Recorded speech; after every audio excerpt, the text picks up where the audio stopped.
일단은 우리 136쪽 봅시다. 이거 굉장히 중요한 포인트야.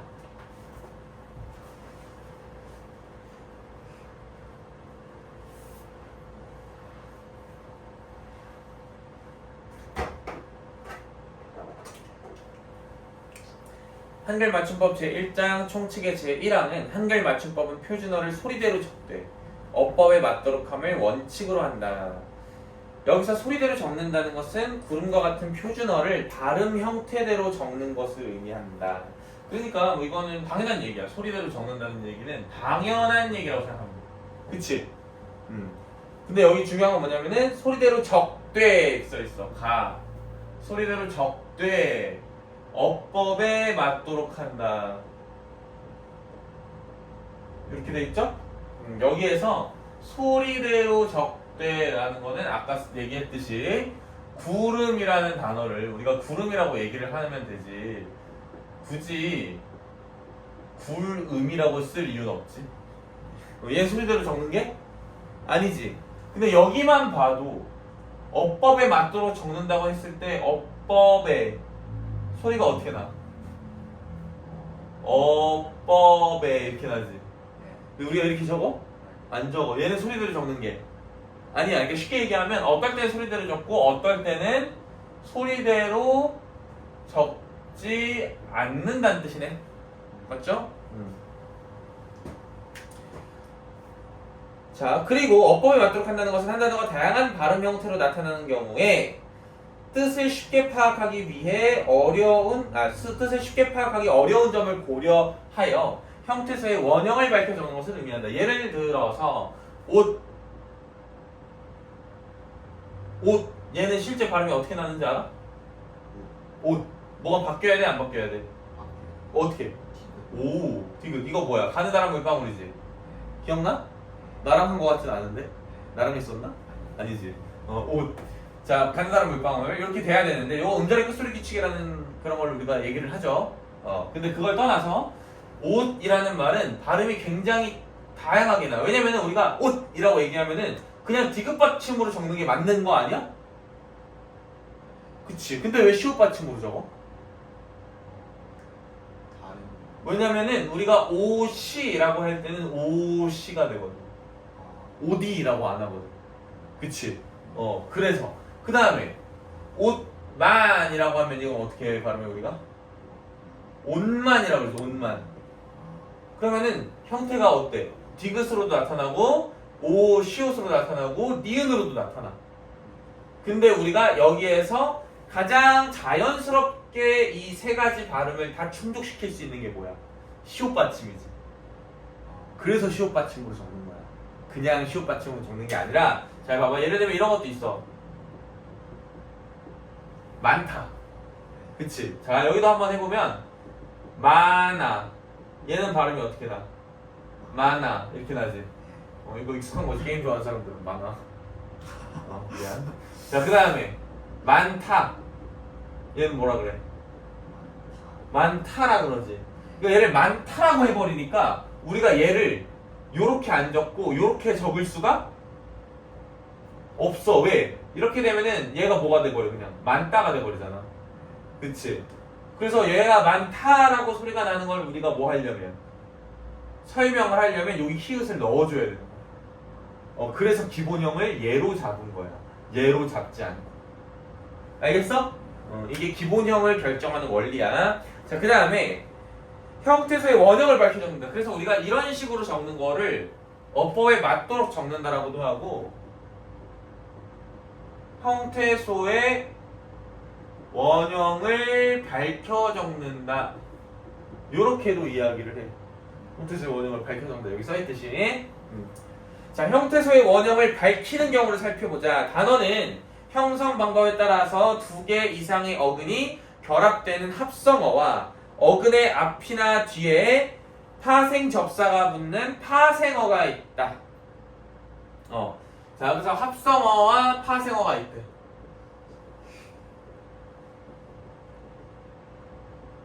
그랬을 때 합성어와 같이 어근끼리 연결된 경우에는 각 어근의 본래 뜻이 유지되면 소리대로 적지 않고 끊어 적기를 한다. 이렇게 써있어. 그러니까 어근끼리 연결됐을 때 뜻이 유지되면 합성어는 두 개의 어근이 더해진 거거든? 이거 알아 몰라? 지난번에 했나 우리? 잠깐 밤낮 돌다리 이런 거 했었지? 그러면은 돌다리라고 할 때는 뭐 어차피 발음이 바뀌지 않으니까 상관이 없는데 여기 밑에 예시를 보면 국물이라는 예시가 있거든? 얘는 발음이 어떻게 나? 국물 이렇게 나는데도 우리가 어떻게 적어? 국물로 적지. 국물로 적어. 왜? 왜 그런 거래? 국 더하기 물에서 각 뜻이 살아있어 안 살아있어? 살아있어. 그래서 우리가 국물로 적는다는 거야. 오케이? 그게 지금 이 글에서 하는 얘기지. 됐니? 단 이가 합성어에서 니로 소리가 날 경우 단어의 의미 유지와 관계없이 니로 적는다. 자, 이것도 웃긴 규정인데 어떤 얘기냐면 니, 이 여기에 있는 요 이가 치아라는 뜻이거든. 이빨 우리 이. 그러면은 이라고 하면 그냥 이라고 쓰는데 어금니는 우리가 뭐라 써? 어금니. 그 다음에 사랑니는 사랑니라고 적지. 그래서 이 같은 경우에는 그냥 니은으로 적는다는 무슨 규정? 예외 규정이에요. 그럼 왜 얘는 예외일까? 우리 문법에서 보통 이건 예외입니다라고 하는 경우에는 보통 사람들이 다 그렇게 써서야. 사람들이 다 사랑니라고 써. 근데 억지로 야 사랑이라고 써 이씨 이렇게 하면 돼 안 돼? 안 돼. 그러니까 이런 게 있는 거야.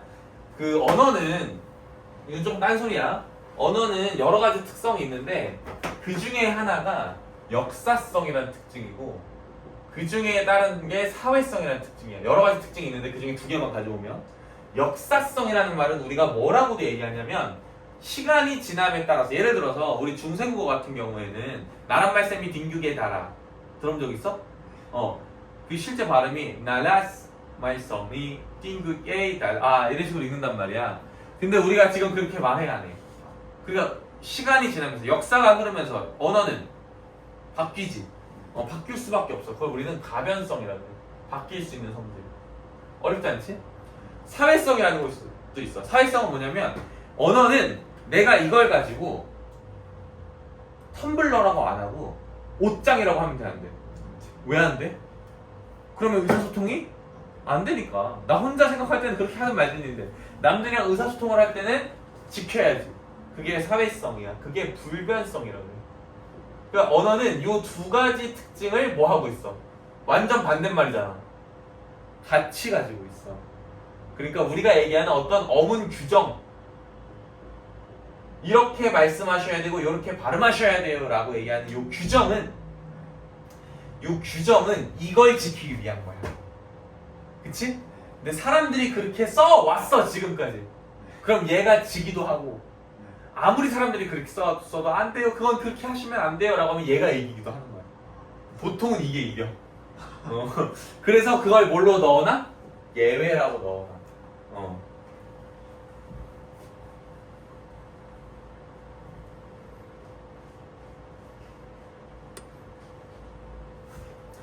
자, 파생어의 경우에는 어근에 접두사가 붙으면 형태소의 원형을 밝혀 적는다. 그리고 어근에 전미사가 붙을 때 어근의 본래 뜻이 유지되면 원형을 밝혀 끊어 적기를 한다. 자, 이렇게 써있는데 파생어의 경우에는 두 가지 종류가 있어. 무슨 파생어랑 무슨 파생어가 있어? 알아 혹시? 접두 파생어가 있고 전미 파생어가 있어. 접두 파생어는 뭐야? 접두사가 앞에 오고 그 다음에 어근이 오는 거죠. 근데 전미사는 어근이 앞에 오고 그 다음에 전미사가 오는 거죠. 그럼 접두사는 무조건 어떻게 적는데? 원형을 밝혀 적는데. 그치? 요런 경우에는 원형을 항상 밝혀 적는데. 그 다음에 어근 더하기 전미사일 땐 기준이 있어. 어떤 거? 뜻이 유지되면. 뜻이 유지가 되면 밝혀 적고 뜻이 유지가 안 되면 밝혀 적지 않아. 그러니까 소리 나는 대로 적. 오케이?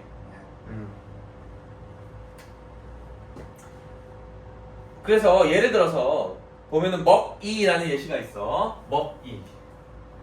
먹이는 무슨 뜻이야? 먹는 것이라는 뜻 아니야? 짐승한테 주는 먹을 것이라는 뜻이잖아. 그치? 사람한테 먹이라고는 잘 안 하죠? 그럼 좋고. 속상해. 그래서 이럴 때는 먹다의 뜻이 살아있어, 안 살아있어? 살아있어. 그럼 어떻게 해줘야 돼? 라고 적으면 안 되고 먹이라고 적어줘야 된다 라는 내용이야. 오케이? 이 내용을 공부를 하는 게 중요해. 11번, 12번 다 맞았어?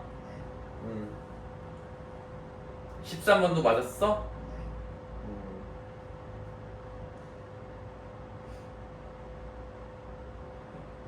그러면은 여기까지 하고 그 다음에 독서를 한번 볼게.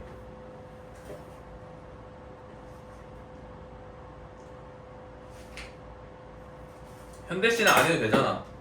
현대시 그거 우리 한입만 교재 있었던 문제 같은데? 네.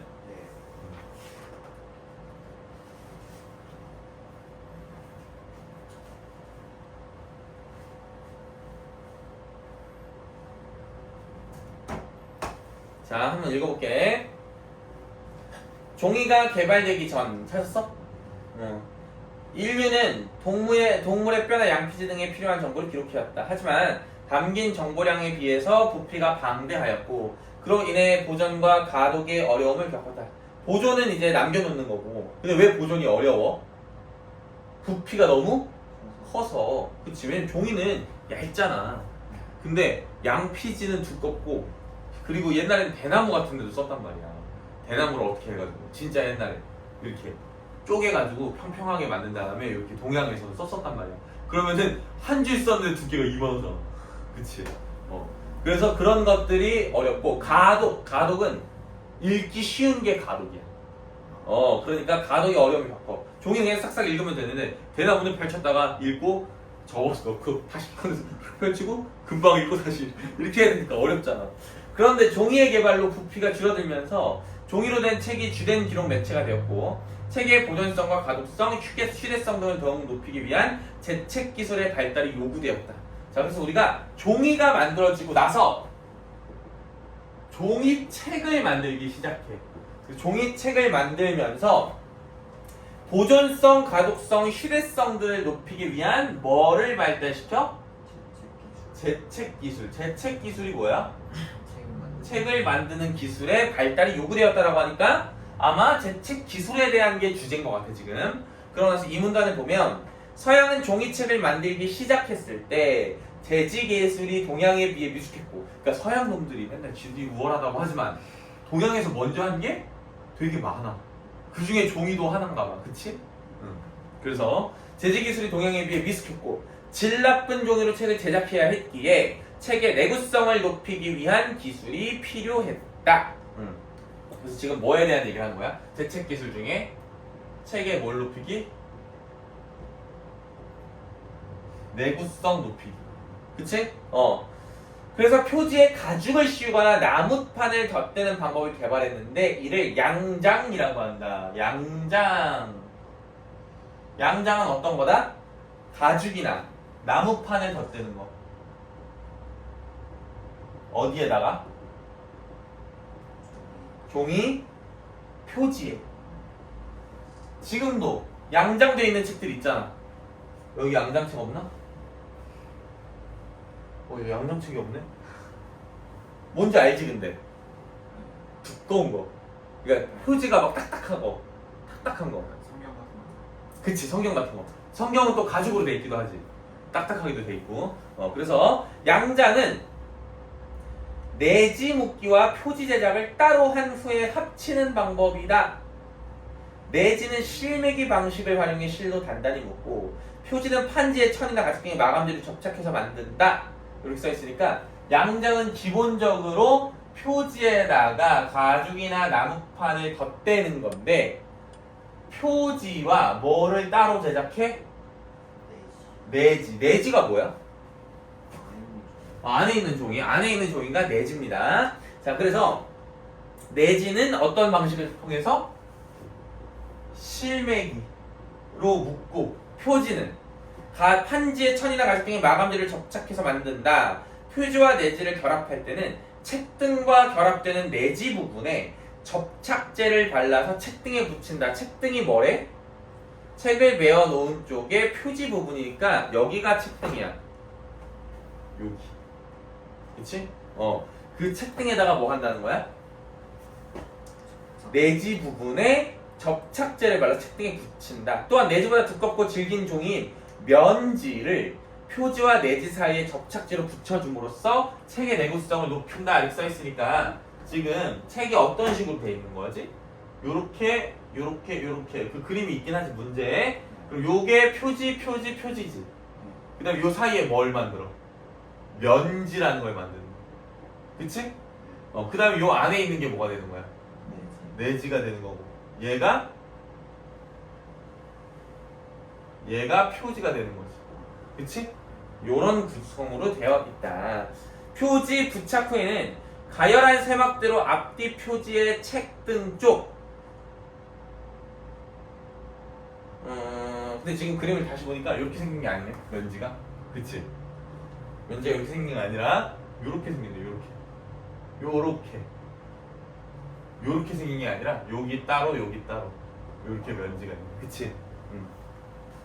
자, 그래서 가열한 세막대로 앞뒤 표지의 책등 쪽 가까운 부분을 눌러 홈을 만들어 책의 펼침성이 좋도록 한다.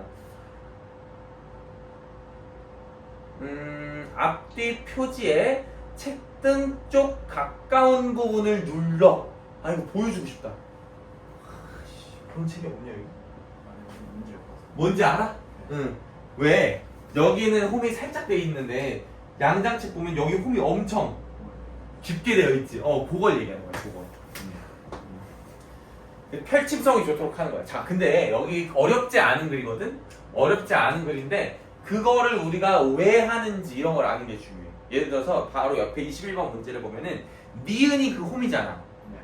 그게 펼침성을 향상시키는 거 맞지? 그래서 이번 선지는 맞는 선지겠죠? 이런 식의 생각을 하실 수 있어야 된다. 자, 그 다음에 18세기 말에 유럽은 산업혁명으로 인쇄가 기계화되면서 대량 생산을 위한 기반이 갖추어지고 경제의 발전으로 일부 계층에만 국한됐던 독서 인구가 확대되어 재책 기술도 대량 생산이 가능한 방식으로 발전해야 했다. 그래서 이제 여기까지는 책의 내구성을 높이기 위한 양장법에 대해서 알려준 거야. 그렇지, 양장법. 그 다음에 뭔 얘기를 하는 거야?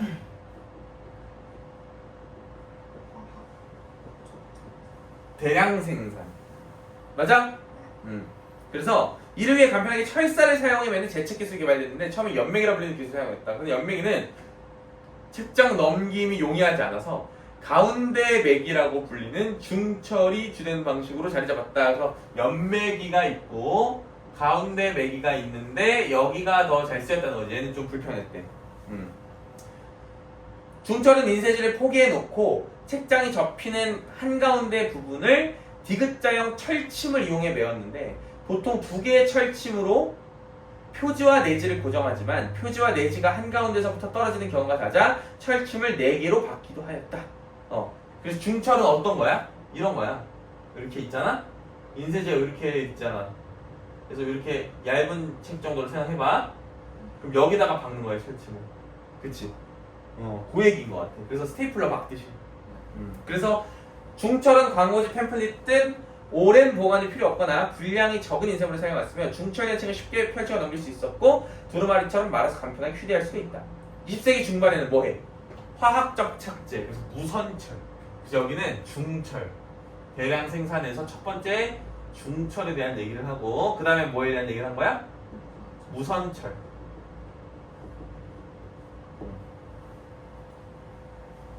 이름처럼 실이나 철사 없이 화학 접착제만으로 책을 묶는 방식이다.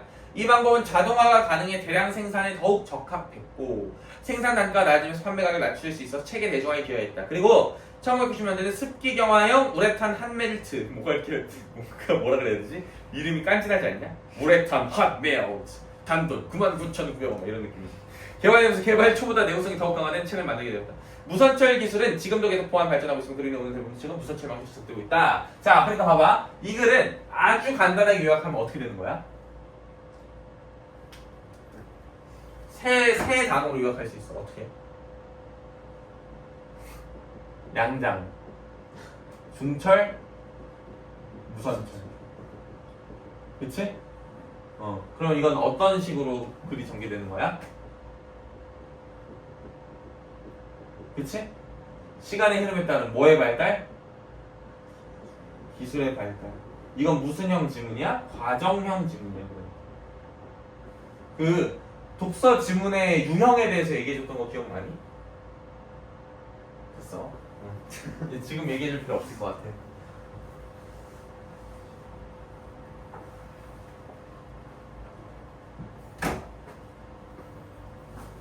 어우, 날씨 진짜 따뜻하다. 이렇게 켜놓으니까 약간 덥네.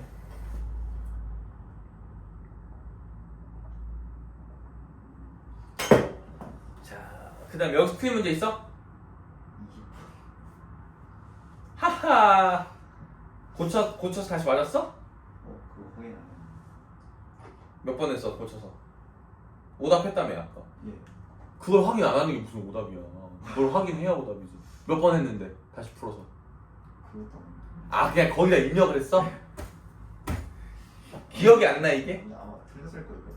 몇 번 했는데, 몇 번 했던 것 같은데. 다시 풀어봐, 그럼 지금. 답 체크도 안 돼 있다는 거잖아, 거기에. 예. 처음에 5번 했다. 다시 생각해봐. 2번인가? 아, 1번인가? 한 개가 어딨어. 그래. 2번인가? 2번? 4번이네. 아니야. 3번인가? 어떡하냐. 야, 3번 봐. 재채기술의 등장 배경과 유형. 재채기술이 왜 등장했는지, 유형은 뭐가 있는지 설명해줬어, 안 해줬어? 해줬죠. 그게 전체 주제를 다 포괄하지 않아? 1문단에 보면 종이가 개발되기 전에 어쩌고저쩌고 했는데 종이를 만들면서 재채기술이 발전했대. 근데 재채기술이 뭐뭐뭐가 있다고 방금 내가 요약해줬잖아. 양장, 중철, 무선철이 있다고. 그러니까 3번이 제일 정확하지. 그리고 책목기 방식의 발전 과정. 그게 뭐야? 양장, 중철, 무선철 아니야? 아, 그러네. 그러니까 아, 그러네. 뭐?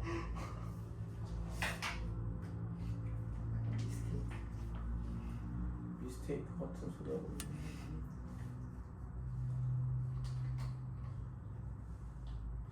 자, 그 다음에 140쪽 봐. 바로 그냥 순서대로 쭉 가자 그냥. 나 물만 가져올게.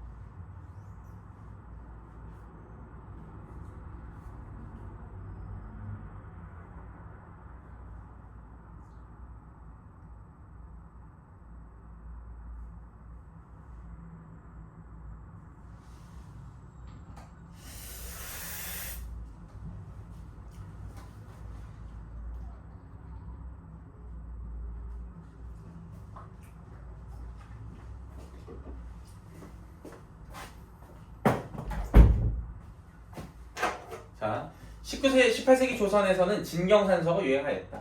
진경산소는 우리나라의 산하를 직접 답사하고 화폭이 나면 산소화이다. 무엇보다 진경은 대상의 겉모습만을 묘사하지 않고 대상의 본질을 표현한 그림임을 강조한 말이다. 자, 그러면은 진경이라는 말이 진짜 경치란 뜻이야. 그러니까 겉모습만 하는 게 아니라 뭐를 강조한 단어다?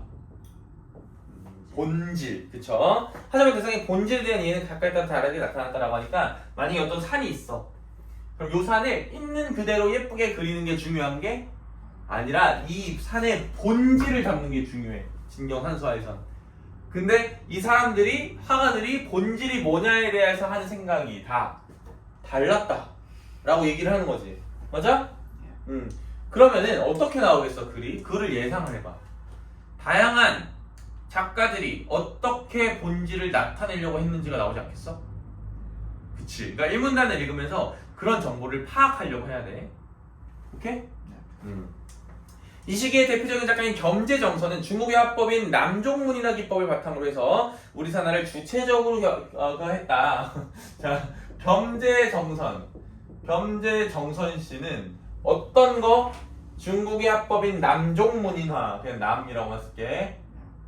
남종까지 써야겠다. 남종문인화 기법을 바탕으로 주체적으로 드러냈대. 성리학의 깊은 이해를 가졌던 겸재는 재구성과 변형, 즉 가감한 생략과 과장으로 학문적 이상과 우리의 산하에 대한 감흥을 표현했다 이렇게 얘기하니까 얘는 뭐가 중요한 거야? 과감성이 중요한 거 아니야? 과감하게 자기가 보는 대로 뭐 했다는 거야? 좀 바꿔서 표현했다는 거지, 그치? 영상 잘 찍히고 있네. 잘 찍히고 있네. 갑자기 흠칫할 때가 있어. 자, 그 다음에 또 뭘 담고자 했대? 음과 양의 조화를 화폭에 담고자 했대. 그래서 요거를 요약한다는 거는 무조건 줄이는 게 아니라 내 머릿속에 지나가는 흔적들을 찾는 거야. 여기서 중요한 건 과감한 뭔가 느낌, 그치? 변형했다는 거. 그 다음에 뭐가 중요한 거야? 음과 양의 조화를 그리려고 했다는 게 또 중요하겠다.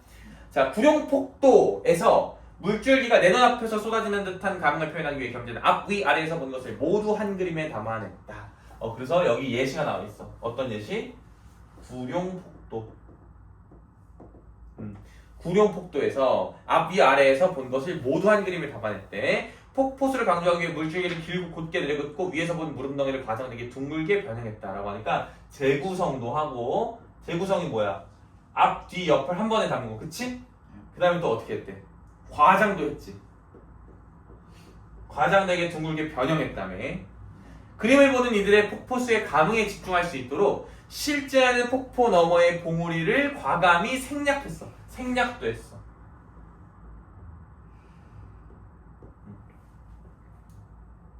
절벽은 서리빨 같은 필선을 통해 강한 양의 기운을 표현한 반면 절벽에 남는 먹이 번짐을 바탕으로 한 목법을 통해 음의 기운을 그려냈다라고 하니까 뭐가 양이고 뭐가 음인지가 중요해. 왜? 여기는 지금 그러니까 이렇게 구조가 돼 있는 거야. 과감하게 생략하고 어쩌고저쩌고 한 거는 이렇게, 그치? 그럼 뭐에 대한 내용이 나와야 돼? 그 다음에 음양의 조화에 대한 내용이 나와야지. 음양이 어떻게 조화됐대? 절벽은 양의 기운을 표현했고 그 다음에 뭐가 음의 기운을 표현했어? 나무는 음의 기운을 표현했어. 이런 식으로 내용이 정리가 딱 되겠지. 오케이? 진경산소의 또 다른 전기를 마련해내는 단원 김홍도이다라고 하니까 겸재정선량 단원 김홍도. 국가의 공식 행사를 사실대로 기록하는 화원이었던 단원은 계산된 구도로 전대에 비해 더 치밀하고 박진감 넘치는 화풍을 보였다라고 하니까 얘는 얘랑 달라. 정선은 그냥 지가 그리고 싶은 대로 그리는 거야. 그치? 내가 보는 게 곧 보는 것이다. 내가 보는 게 본질이다. 이러고 맞지? 근데 얘는 어떤 일을 했대? 김홍도 씨는 행사를 그려야 된대. 안 예쁜 말 나올 뻔. 족대로 그리면 돼? 안 돼. 그러니까 꼼꼼하게 그리는 기본적으로 뭐가 있어? 버릇이 있겠지. 그러니까 어떻게 했다는 거야? 치밀하고 박진감 넘치게 했다. 그래서 계산된 구조가 중요하네. 그치? 정확하게 얘는 여기다 그려야 되고 쟤는 저기다 그려야 되고 한 번에 효율적으로 모든 장면을 받아야 되니까. 그는 초상화의 인물을 사실적으로 묘사해서 인물의 정신까지 담아내려고 한 것처럼 대상의 완벽한 재현이 중요하다. 그래서 사실적 묘사와 완벽한 재현을 중요하게 생각했대. 안 어렵죠? 특히 중국을 거쳐 들어온 서양화법 중 원근법, 투시법 등을 수용해 보다 사실적인 경지. 와, 이때 벌써 서양화법이 들어왔나 봐, 그치? 그래서 원근법과 투시법.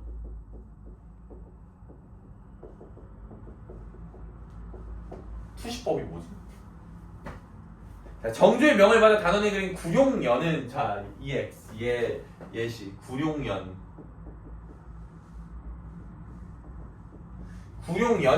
금강산의 구룡폭포를 직접 찾아가 그 모습을 담은 것이다. 그러니까 똑같은 대상을 그린 거 아니야? 그런데 흘러내리는 물줄기, 폭포너머로 보이는 봉우리, 폭포 앞에 구름다리까지 사진을 찍은 듯이 생략 없이 그렸다. 과장과 꾸밈이 없어 보이는 그대로의 각도로 그린 것이다. 그리고 절벽 바위 하나하나의 질감을 나타내기 위해 선의 굵기와 농담의 변화를 주어서 입체감 있게 표현했다라고 하니까 사실적으로, 얘도 마찬가지로 사실적, 요런 걸 다 적용을 해서 굉장히 사실적인 화풍을 그렸다. 그리고 치밀하게 좀 계산된 느낌으로 그렸다. 됐지? 진경산수화는 여기 됐어. 그러니까 이 글도 다 읽고 나서 한번 요약을 해보면 어떤 거야? 진경산수화가 있는데 여기에 다양한 화풍을 보여줬어. 누구랑 누가? 겸재정선이랑 단원 김홍도가. 그래서 같은 그림인 구룡폭도와 구룡연의 차이, 둘의 화풍의 차이를 보여준 거지. 그래서 둘의 화풍이 어떤지를 각각 설명을 해주고 그 다음에 예시 작품을 각각 설명한 거지. 이렇게 하면 깔끔하지. 머릿속에 이렇게 남아야 돼. 알겠어? 그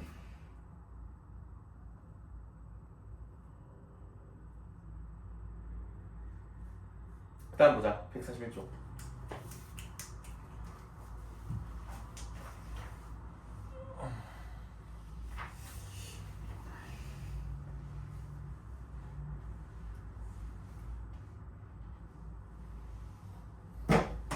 금리는 이자 금액을 원금으로 나눈 비율로 이자율이라고 한다.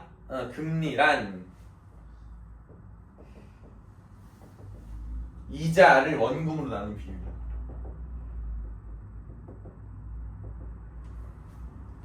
이자가 뭔지 알아, 너 대충? 네. 이자가 뭔데? 와, 정말 잘못 알겠네.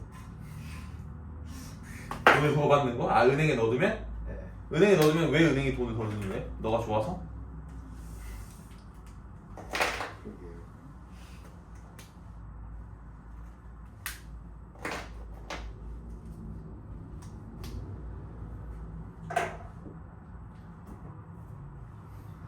자, 봐. 너가 스타벅스에서 아메리카노를 사 먹어. R을 사 먹으면 얼마 줘? 4,700원인가? 비싸네. 개 비싸. 4,500원인가? 잘 기억도 안 난다. 사실 이 정도야. 그러면은 이렇게 교환을 한 거지. 예. 맞아? 응. 근데 너가 아가 아니라 나한테 100만 원을 너가 빌려. 네. 그럼 빌린 거니까. 네. 아, 그러니까 미안. 좀 제대로 해볼게. 이렇게 예시는 게 아니라 렌트. 나중에 너 면허 따고 하면 렌트 할 거잖아. 너무 먼 얘기지? 렌트를 해. 렌트카. 완전 개콩물이지. 렌트카. 자, 렌트카를 빌려. 그러면은 렌트카는 빌렸으니까 너가 잘 쓰고 그냥 돌려주기만 하면 돼? 네? 아니야. 당연히 뭘 내야 돼? 빌린 거에 대한 대가를. 비용을 내야 되지. 돈은 빌렸으면 대가를 줘야 될 거 아니야. 그게 이자야. 그냥 돈 내면 더 받는 게 아니라. 알겠어? 그래서 아마 너가 그걸 생각하고 그렇게 얘기했을 것 같긴 한데 자기 생각을 정확하게 표현하는 것도 중요하니까. 자, 그러니까 뭔 얘기냐? 우리가 은행에 돈을 넣었다는 건 네. 은행이 그 돈을 맡아주는 게 아니야. 걱정하지 마. 내가 맡아줄게. 이게 아니야. 절대 그렇게 속으면 안 돼. 알겠어? 그게 아니라 뭐야? 우리가 은행한테 돈을 빌려준 거야. 그러니까 당연히 은행이 우리한테 뭘 줘야 돼? 이자를 줘야지. 잘 생각해봐. 잘 생각해봐. 만약에 우리가 은행한테 돈을 빌려준 게 아니라 정말 은행이 금고처럼 걱정하지 마. 내가 맡아줄게 라고 했으면 은행이 우리한테 돈을 주는 게 아니라 우리가 줘야지. 근데 그게 아니라는 건 누가 이득이라는 거야. 우리가 돈을 넣어놨을 때 은행이 이득이야. 그러니까 그거에 상응하는 대가를 우리한테 줘야 되는 거라고. 알겠어? 정말 유익한 경제 교육 시간이다. 그래서 은행이 돈을 받으면 그걸 그대로 가지고 있지 않아. 알아 이건? 네. 뭐 어디다 쓰는데 은행이? 자, 은행이 어디서 나온 거냐면 옛날에는 다 금화나 은화 같은 걸 썼지. 그래서 금은방이 있어. 화폐가 엄청 발달하기 전에, 화폐가 거의 없었을 시절에 금은방이 있어. 동양 말고 서양 쪽에서. 근데 이제 금이라는 게 어때? 들고 다니기가 힘들지. 힘들어. 힘드니까 이제 금은방에다가 금고에다가 맡겨놓는 거야. 금을. 네. 금을 이만큼 맡겨놓고 뭘 받아? 금을 예를 들어서 내가 금을 얼마 10kg을 넣어놨어. 그리고 내가 금을 10kg을 어느 은행에다가 은행이 아니지 이때는 무슨 금고에다가 뭐 했다는 맡겨놨다는 증서를 받아. 그치? 그래서 사람들이 나중에는 이걸 찾으러 가기가 귀찮고 그러니까 어떻게 하기 시작해? 그냥 이걸로 교환하기 시작해. 이게 화폐의 출발이야. 알겠어? 그럼 이제 무슨 일이 또 발생하냐면 금고 주인이 생각을 해보는 거야. 이 사람들 왜 금을 맡겨놓고 안 찾아가? 안 찾아가? 개꿀인데? 이렇게 되는 거야. 그래가지고 뭘 해? 자기들이 예를 들어서 자기들이 금을 200kg를 지금 가지고 있어. 사람들이 맡겨놔서. 그럼 안 찾아가네. 그러면은 보니까 안 찾아가는 비율이 90%는 안 찾아가. 실제로 그래. 실제로 지금 은행도 90% 정도 사람들은 돈을 안 찾아가. 그러니까 무슨 얘기냐면 정해진 10%의 사람들만 돈을 찾는다는 게 아니라 비율이 그래. 돈을 사람들이 빼려고 하는 비율이 은행이 전체 가지고 있는 돈의 10% 정도밖에 안 돼. 그러니까 은행이 무슨 생각을 하는 거야? 여기서 200kg? 10% 솔직히 조금 무서우니까 한 40kg 정도만 내가 잘 가지고 있고 40kg만 잘 가지고 있으면 사람들이 찾아왔을 때 금을 내가 주는 건 문제가 없지. 나머지 106kg는 어떻게 해? 어떻게 해? 딴 사람들한테 빌려주기 시작해. 돈 없어요? 그래서 내가 우리 집에 금 많아. 빌려줄게. 해가지고 20kg 빌려줘. 빌려주고 얘들이 뭘 받는 거야? 금고 주인이 채권을 받는 거야. 그리고 이자를 받아먹는 거지. 그러면 돈 놓고 돈 먹게 하냐? 창조경제. 이게 창조경제야. 실제로 지금 이게 은행의 출발이야. 지금 은행이 하는 짓이 이거랑 똑같아. 그래서 뭐가 발생하는 거야? 인플레이션이 발생하는 거야. 인플레이션이 뭐야? 돈의 가치가 점점 떨어지는 거. 돈의 가치가 왜 떨어져? 실제로 돈이 많아지고 있어.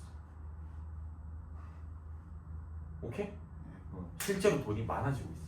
그래서 인플레이션은 피할 수가 없어. 이걸 우리가 뭐라 그러냐면 신용창조라고 해. 내가 빌려주고 네가 갚을 거라는 그걸 믿고 금액이 새로 창조가 돼버린 거지. 왜냐면 얘한테 빌려준 20kg는 언젠가 누군가가 찾으러 올 20kg잖아. 그러면 없었던 20kg가 갑자기 생겼잖아. 이 창조경제, 신용창조야. 재밌죠? 이거 딴소리였고 이제 다시 글로 돌아가 볼게. 뭐라고? 아니야? 자, 이자율이라고 한다. 이게 딴소리냐고? 재밌잖아 그래도. 이자율이라고 한다. 자금의 수요자에게는 자금을 빌린 대가로 지급하는 비용이 발생하며 공급자에게는 현재의 소비를 희생한 대가로 이자 수익이 생긴다. 그러니까 자금의 수요자, 자금을 필요로 한 사람 있지? 자금의 수요자, 돈을 빌린 사람은 내가 빌렸으니까 그 대가로 이자를 누구한테 줘야 돼? 공급자한테 줘야지. 자금을 빌려준 사람을 공급자라고 한 거 아니야 지금? 그쵸? 공급자한테 이자를 주고 얘는 뭐를? 지금 내가 쓰지 않고 얘한테 빌려준 대가로 이자를 받는 거죠? 금융시장에서 금리는 자금의 수요자와 공급자를 연결시키는 역할을 하는데 이자가 금리잖아, 그치?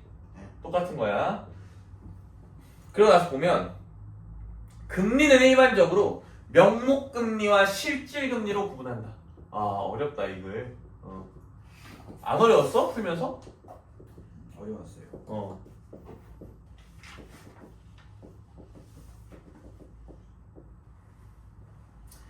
명목금리는 금융자산의 액면금액에 대한 금리이며 실질금리는 물가상승률을 감안한 금리로 명목금리에서 물가상승률을 빼면 알 수 있다 이렇게 써있어. 여기 일단 이해하려고 하지 말고 명목금리는 그냥 뭐야? 액면금액에 대한 금리. 얘는 물가 상승을 고려한 금리지. 그래서 뭐래? 실제 금리는? 뭐 빼기 뭐래? 명목 금리 빼기 물가 상승률. 그냥 물상이라 쓸게. 오케이? 물가 상승률을 빼면 실질 금리가 된다. 물가 상승률이 높아지면 돈의 실제 가치인 실질 금리는 낮아지고 물가 상승률이 낮아지면 실질 금리가 높아진다. 이거는 그냥 당연한 거 아니야? 물가 상승률이 높아지면 많이 빼야 되니까 실질 금리는 낮아지고 물가 상승률이 내려가면 실질 금리는 오르는 거지. 자, 그래서 예를 들어 1년 만에 정기예금의 명목 금리가 1년 6%인데 1년 사이 물가가 7% 올랐다면 실질 금리는 마이너스 1%로 예금과 이자는 돈의 가치인 900. 소리는 뭔 소리야? 이게 뭔 개소리야? 그치? 이게 안 되지? 이게 안 되니까 내가 차근차근 설명해 줄게. 자, 어떤 얘기냐면 1년 만기 정기예금의 명목 금리가 6%래. 그러면 6%짜리 예금 상품인 거지. 근데 너 예금이 뭔지 모르지? 맡겨놓는 거야. 예를 들어서 1000만원짜리 예금이야. 근데 1년 만기시 이자가 6%래. 그러면 나는 거기 1년 넣어놓고 얼마 벌어? 60만원 버는 거야. 뭔 소리인지 알겠어? 거기 1년 넣어놓고 60만원 받는 거야. 됐어? 응. 대신에 그 1000만원 내가 뺏어 쓸 수가 없잖아. 응.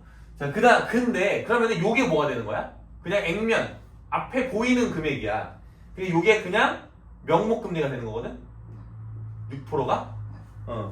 그러면 이런 식으로 생각해봐. 내가 1000만원을 넣어놓고 6%의 그 명목 금리를 받아서 1년 후에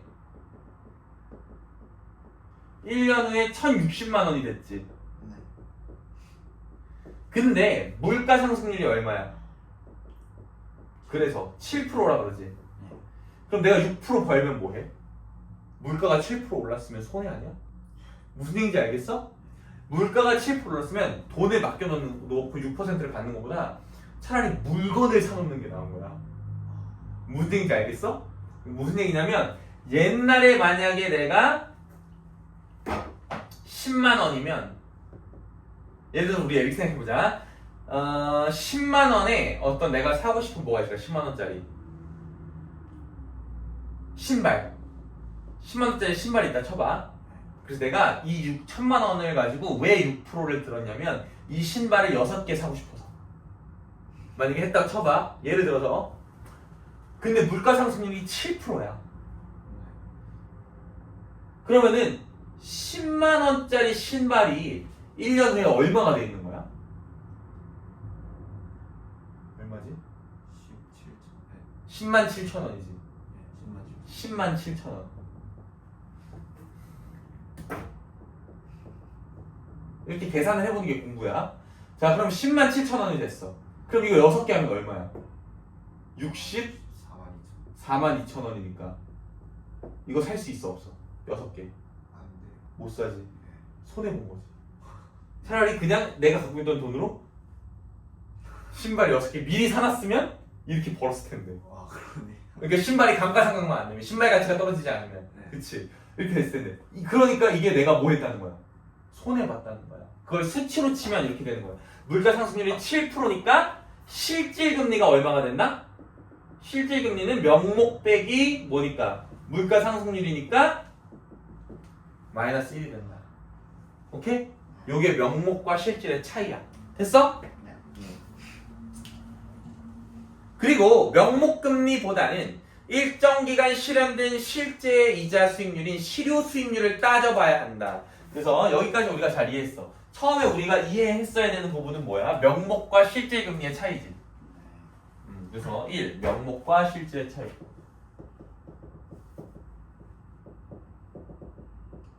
얘는 체크. 됐어. 두 번째는 뭘 해야 되는데?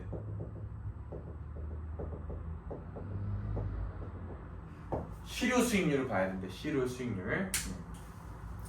실효 수익률은 이자의 계산 방식에 따라 달라진다. 예를 들어 보통 만기 1년의 연리라는 건 연의 이자 6%라는 거거든. 돈을 12개월 동안 은행에 예치할 경우 6%의 의자가 붙는다는 의미다. 정기예금은 목돈인 100만 원을 납입하고 1년 뒤에 이자로 6만 원을 받지만 매월 일정액을 불입해 목돈을 만드는 정기 적금은 계산법이 다르다. 정기 적금은 첫째 달에 불입한 10만 원은 만기까지 12개월분의 6% 이자가 붙지만 둘째 달에 불입한 10만 원은 11개월의 이자 5.5%만 받는다. 이거 이해돼? 자, 봐. 내가 설명해 줄게. 예를 들어 만기 1년에 연리 6%. 그러면은 내가 100만 원을 예금을 들어. 첫 번째 예금에 들어. 예금에 들어서 연리가 6%야. 그럼 내가 1년 지나면 1 years later, 1 year later 이렇게 하면 여기가 얼마가 되는 거야? 그냥 6만 원 되는 거지. 그럼 실효가 6% 이득 본 거지. 근데 만약에 100만 원을 6%씩 하는 게 아니라 정기 적금은 매월 똑같은 금액을 넣는 거야. 매월. 그러면은 얘는 어떻게 하냐면 1월에 얼마 넣어? 10만 원 넣어. 2월에 10만 원 넣어. 3월에 10만 원 넣어. 그래서 적금인데 연리가 6%야 돼. 맞아? 그럼 난 12월까지 10만 원을 넣겠지. 응. 그러면은 1월에 넣은 10만 원은 다음 1월에 받을 거 아니야. 그러면 6%가 적용돼 안 돼? 1년 넣어놨으니까 적용되지. 근데 얘는 1월에 돈을 내가 다 받을 거거든. 근데 2월에서 1월에 받으면 2월에 넣었으면 1년에 꽉 채워 못 채워? 못 채우지. 그럼 어떻게 되는 거야? 6%를 다 받는 게 아니라 6% 곱하기 12개월분의 11개월만 가지고 있었으니까. 그러면 얼마 돼? 5.5%가 되는 거야. 요 계산은 바로 돼? 됐어? 그러면 3월은 5%, 4월은 4.5% 점점 주는 거지. 됐어? 그러면서 이걸 평균을 계산하면 몇 프로가 된다는 거야 지금? 3.9%가 된다고. 됐어? 그래서 이게 실효 수익률이야. 이런 이자 계산의 방식은 대출금도 유사해. 1년 뒤에 원금을 한 번에 갚는다면 대출금리가 연 6%일 경우 6만 원을 이자로 내야 되지만 원금을 12개월로 나눠서 갚으면 줄어든 원금만큼 매월 이자도 적어진다. 또 예금이나 적금의 기간이 길어서 이자를 여러 번 받는다면 매번 지급된 이자가 원금에 붙어서 이자에 이자가 붙는 복리인지 원금에 대한 이자만 붙는 달리인지도 살펴야 실효 수익률을 알 수 있다. 자, 이거 너무 어려운데 자, 이 설명을 마저 해줄게. 1년짜리는 뭐 그런 일이 별로 없는데 만약에 5년짜리야. 5년짜리를 내가 가입을 해. 그러면은 복리 같은 경우에는 1년 이자를 내가 받았어. 그럼 1년 지나면은 100%에 만약에 6%면은 100만 원에 6만 원 더 받은 거지. 그 다음에는 106에 106 곱하기 6%가 들어가는 거야. 요걸 계산하면 얼마인지 모르겠어. 그치? 그럼 여기에 이제 다시 그렇게 되는 거. 요게 복리야. 단리는 그냥 1년 내에 6만 원씩만 받는 거야. 그럼 복리가 이득이야, 단리가 이득이야? 복리가 이득이야. 됐어? 힘들어? 아니요. 여기까지 하면 됐어.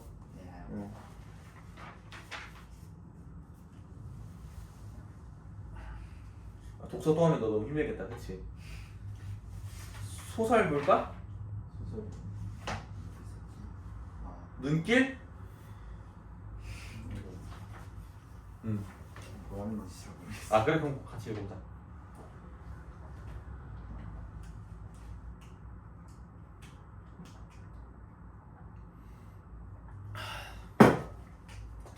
이렇게 마카가 잘 안 나와. 이거 무슨 일회용 마카 같아. 한 번 쓰잖아? 그럼 항상 이렇게 연하게 나와. 처음 했을 때 이렇게 나온다? 근데 조금만 쓰면 다시 이렇게 연해져. 품질이 영. 이거 빨간색 파란색은 되게 좋은데. 검은색도 똑같은 걸로 하나 사야겠다. 검은색도 똑같은 걸로 하나 있었거든.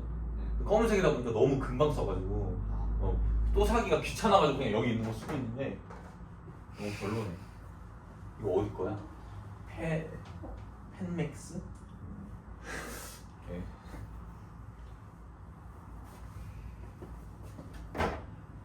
고등학교 1학년 때 형의 주벽으로 주벽이 뭔지 모르지. 네. 여기서부터 이제 어려워지지. 주벽은 술 먹고 난리치는 게 주벽이야. 그러니까 예를 들어서 벽이라는 말은 습관 같은 걸 얘기할 때 써. 벽. 그래서 우리가 자꾸 훔치는 걸 뭐라고 해? 도벽. 그 벽이야. 물론 나쁜 뜻으로만 쓰이는 건 아니야. 보통 나쁜 뜻으로 쓰여. 주벽은 술 먹고 난 후에 습관이 주벽이야. 주벽으로 가게가 파산을 겪은 뒤부터 여기 가게 아니다. 가게다. 가게가 뭐야? 집의 경제 상황이 가게야. 가게가 파산을 겪은 뒤부터 그리고 마침내 그 형이 세 조카 아이와 그 아이들의 홀 어머니까지를 포함한 모든 장남의 책임을 내게 떠맡기고 세상을 떠난 뒤부터 일은 줄곧 그렇게만 되어 온 셈이었다. 이렇게 얘기해. 그러니까 나는 고등학교 1학년 때 형 때문에 집이 꼴딱 망했다는 거지. 그 다음에 형이 3명의 조카 아이와 그 아이들의 홀 어머니까지를 다 나한테 떠맡겼대. 무슨 얘기야? 조카 아이가 누구야? 형의 3명, 애를 또 3명이나 낳았어요. 그치? 그래서 3명의 아이와 홀 어머니는 누구야? 내 형의 아내, 그 뭐라고 그러더라? 형수. 형수를 포함한 모든 장남의 책임을 내게 떠맡기고 세상을 떠난 뒤부터 일은 줄곧 그렇게만 되어온 셈이었다. 그러니까 뭔가 나의 생활이 순탄치가 않았겠죠. 고등학교와 대학교와 군영 3년을 치러 내는 동안 노인은 내게 아무것도 나 기르는 사람의 몫을 못했고, 자 여기서부터 또 힘들어. 노인이 누구야? 그치? 근데 어쨌든 간에 고등학교 대학교 군영 3년. 응? 고등학교 대학교와 군영 3년? 오케이. 그러니까 대학교, 고등학교, 대학교, 그 다음에 군대 3년. 옛날에 군대가 3년이었어. 알아? 나는 아니야. 나는 개꿀 빨았어.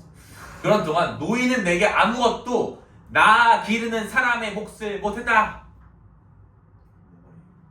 나 기르는 사람의 몫은 누가 하는 거야? 노인은 누구야? 엄마야. 이렇게 이해해야 돼. 알겠어? 쉽지 않지. 여기가 첫 번째 난관이야, 이 소설에서. 그럼 왜 엄마를 노인이라고 그래? 똑같아서. 너네 가정은 그렇게 화목하지? 근데 이 세상엔 다양한 삶의 형식이 있잖아. 가족이라고 다 화목한 게 아니야. 얘 봐봐, 형이 걔 쓰레기잖아. 그러니까 엄마도 자기는 싫은 거야. 그래서 노인이라고 그러는 거야. 엄마가 싫어서. 무슨 소리인지 알겠어? 화목한 집안에서 자란 아이들은 이해가 안 되겠지. 아무리 그래도 엄마인데 세상엔 부모만도 못한 부모도 많단다. 남만도 못한 부모도 많단다. 부모만도 못한 부모는 뭔 소리야.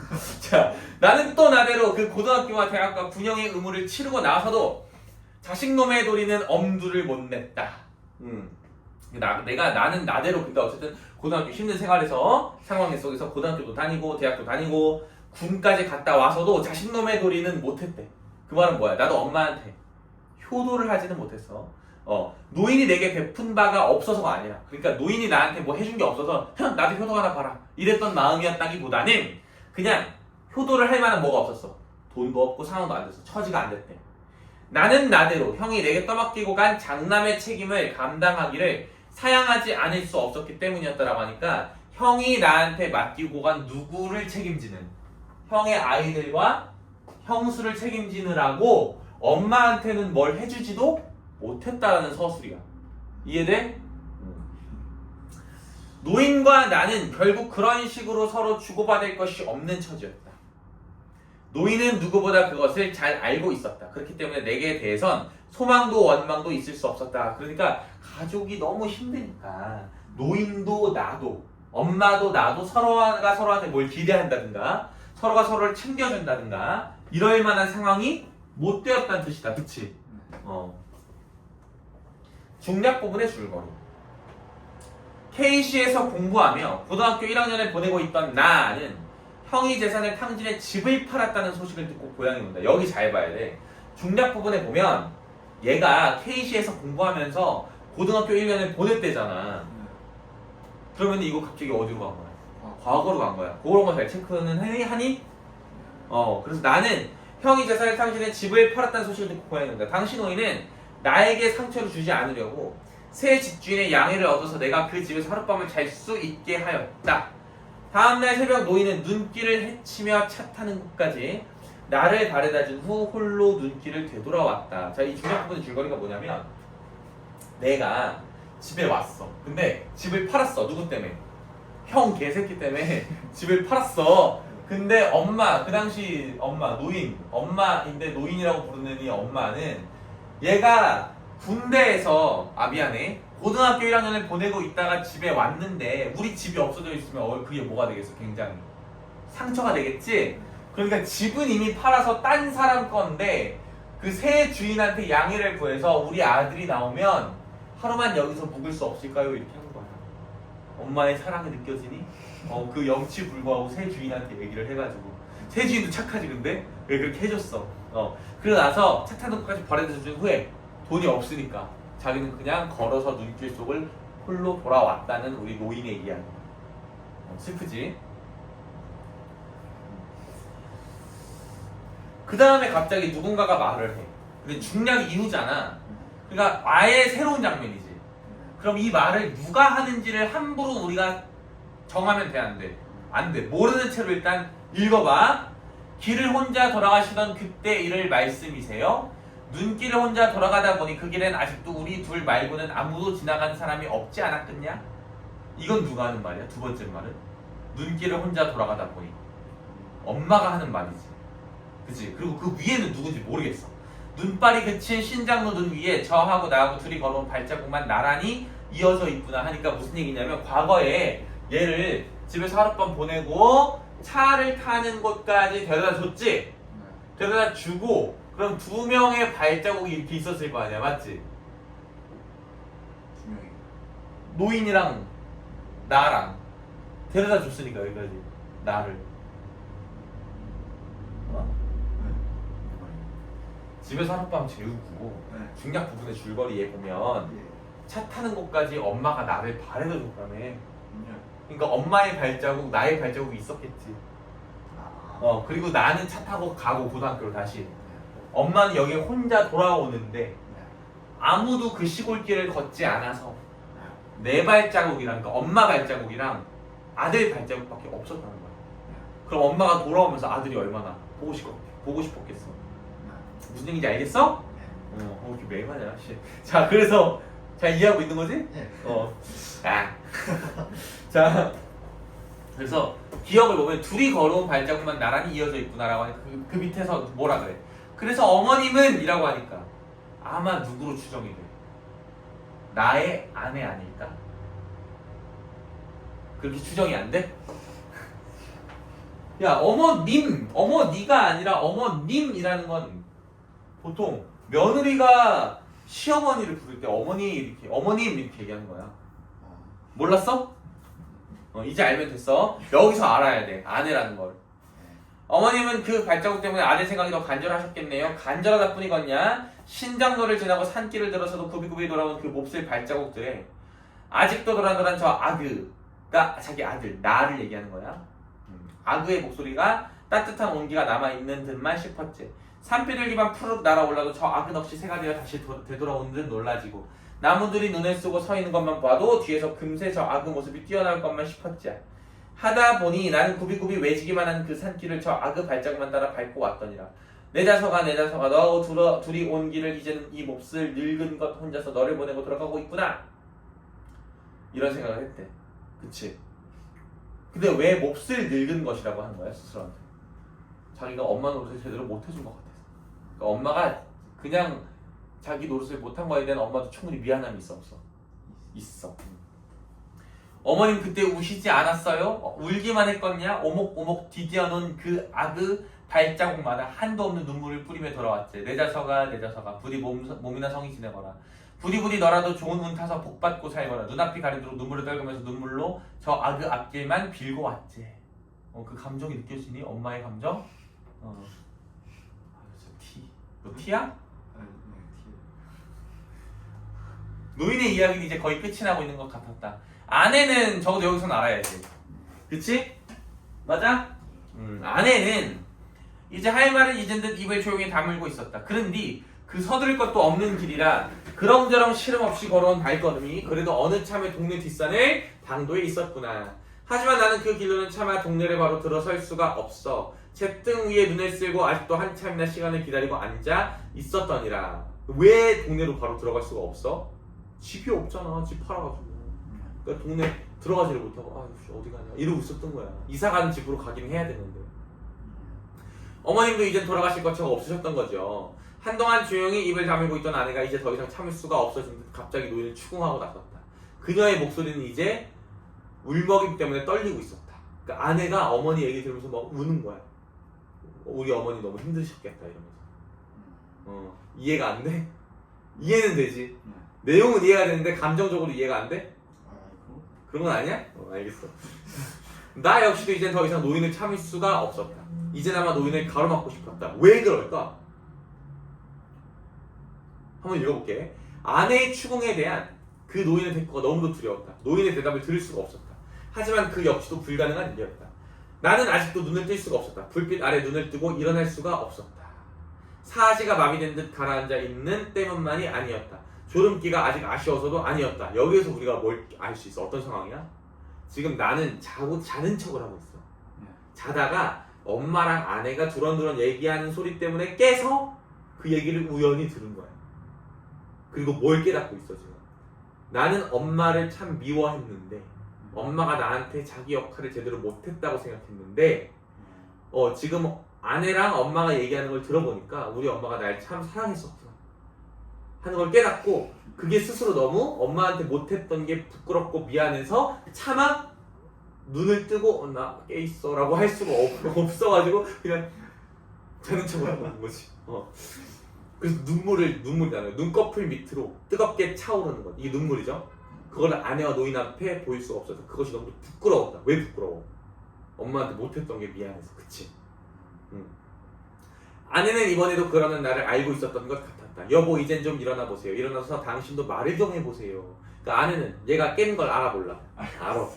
그녀가 느닷없이 나를 세차게 흔들어 깨웠다. 그녀의 음성은 이제 거의 울부짖음에 가까웠다. 여보 이제 좀 일어나 보세요. 이랬다는 거지. 이제 좀 일어나 보세요가 아니라.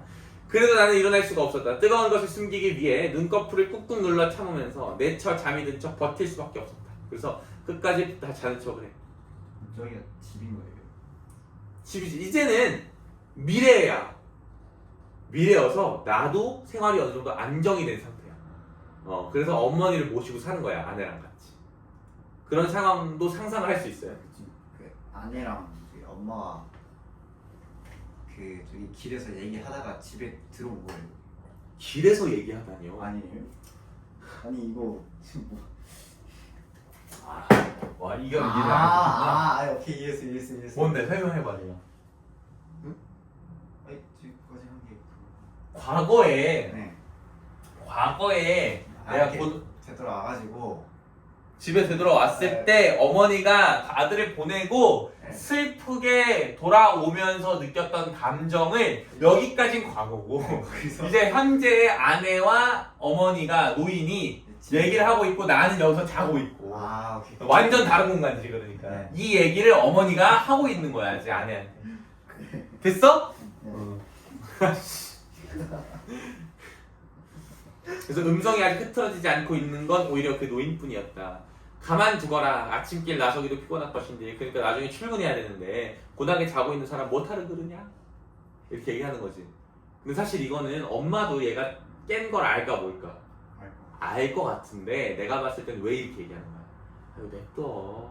지 스스로도 내가 못해준 게 더 미안하지. 괜히 깨워가지고 이거에 대해서 막 남사스럽게 얘기하면서 아들한테 뭐 엄마 잘못했어 이런 얘기 듣고 싶지가 않을 정도로 지금 아들에 대한 사랑이 큰 거지. 노인은 일단 아내의 행동을 말려두고 나서 아직도 그 옛 얘기를 하는 듯한 아득하고 차분한 음성으로 당신의 남은 이야기를 끝맺어가고 있었다. 그런디 이것만은 네가 잘못한 것 같구나. 그때 내가 뒷손 제등에서 동네를 바로 들어가지 못하고 있었던 일 말이다. 그건 내가 갈 데 없어서 그랬던 건 아니란다. 산 사람 목숨인데 설마 그때라고 누구네 문간빵 한 칸이라도 산 몸뚱이 깃들일 때 마련이 안 됐겠냐. 옛날에는 시골에 그냥 아유 죄송한데 제가 갈 데가 없어서 하루만 좀 재워주시면 안 될까요? 하면 재워줬어. 그러니까 다 같은 동네에서 살던 사람들이고 그 집안 사정이 어떻게 됐는지 다 잘 아는데 요런 상황 속에서 갈 데가 없었겠냐고. 그치? 그랬던 게 아니라 아침 햇살이 활짝 퍼져 들어있는디 눈에 덮인 그 우리 집 지붕까지도 햇살 때문에 볼 수가 없더구나. 더구나 동네에선 아침 짓는 연기가 한참인디 그렇게 시린 눈을 해갖고는 그 햇살이 부끄러워 차마 어떻게 동네 골목을 들어설 수가 있느냐. 그놈의 맑은 햇살이 부끄러워서 그럴 엄두가 안 생겨나더구나. 시린 눈이라도 좀 가라앉히고자 그래 그러고 앉아 있었더니라 하니까 자기가 울고 막 이러는데 햇살이 비치니까 그치? 그래서 뭔가 이거는 그냥 아주 단순하게 생각하면 내가 울었다는 그 흔적을 가지고 동네 아는 사람들 이웃들이 있는 그 동네로 들어가기가 부끄러워서고 조금 더 문학적으로 해석을 해보자면 해가 뜨면서 이제 하루의 시작이 되는 거고 아침 짓는 연기가 나오는데 지금 이 노인은 그래도 자기 남편이 지금 없는 상황인 것 같지? 없고 자기 큰아들은 걔 지랄병을 떨어놔서 집안이 파탄이 났잖아. 그러니까 다른 집들은 정상적으로 아침도 짓고 하루가 시작되고 있는데 나는 어때? 자기 큰아들은 뒤져불고 그치? 내 작은 아들은 고등학교에 홀로 이렇게 보내고 그러고 나니까 너무 허탈하고 내가 이 가정을 제대로 지키지 못했다는 그래서 정상적인 아침을 맞이하고 있지 못하다는 그런 부끄러움이 있겠지. 맞아? 뭐가 그렇게 웃겨? 슬프구만. 사이코패스 아니야 이거. 이게 어떻게 사이코패스 감정이입이 안 돼? 아니 되죠. 너무 슬픈데 지금. 네, 너무 슬픈데 이러고 있으면. 여기서 어려운 문제 없었어? 다시 풀면 풀겠지 근데?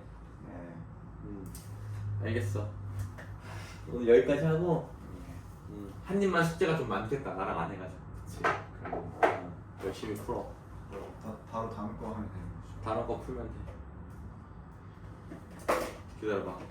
모의고사